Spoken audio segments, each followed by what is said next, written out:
Let's fill out the Maine motorcycle bill of sale together, and do it in a way that holds up when it's time to register the motorcycle and transfer the title.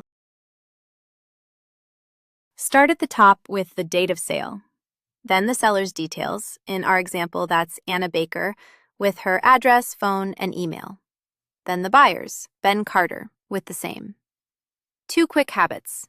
Enter each name exactly as it appears on that person's ID and on the title. A nickname or a typo can stall the transfer later. And don't leave a line blank. If something doesn't apply, write NA.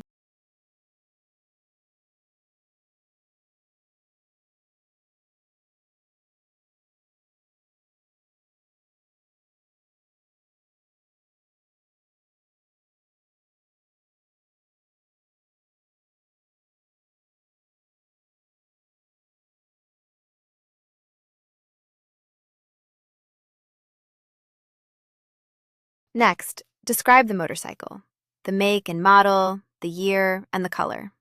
Then the VIN. Type the VIN exactly as it appears on the title or the motorcycle. A single wrong character can hold up the transfer. Then the odometer reading. Write the exact number, not a rounded guess.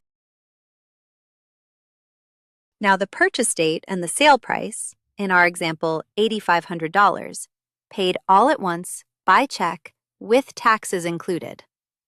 Write the real price. Lowballing it to shave the sales tax can come back as back taxes and penalties, and it leaves the buyer with weaker proof of what they actually paid. Now the signatures. The seller and the buyer each print their name, sign, and date. This form also has witness lines and a notary block. Use them only if your state requires it, or add a witness for extra proof. Then make 2 copies. Each side keeps a signed one. So you need to put together a motorcycle bill of sale, and let's walk through exactly what goes on it. First, the seller's information needs to be printed clearly on the form.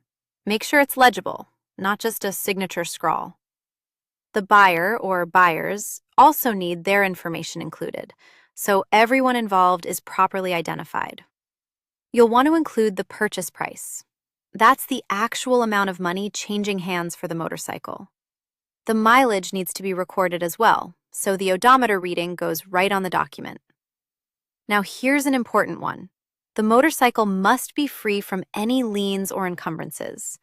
That means the seller needs to confirm there are no outstanding loans or claims against the bike before it changes hands. When it comes to signing, both the buyer and the seller must sign the bill of sale. Remember, this is general information, not legal or tax advice.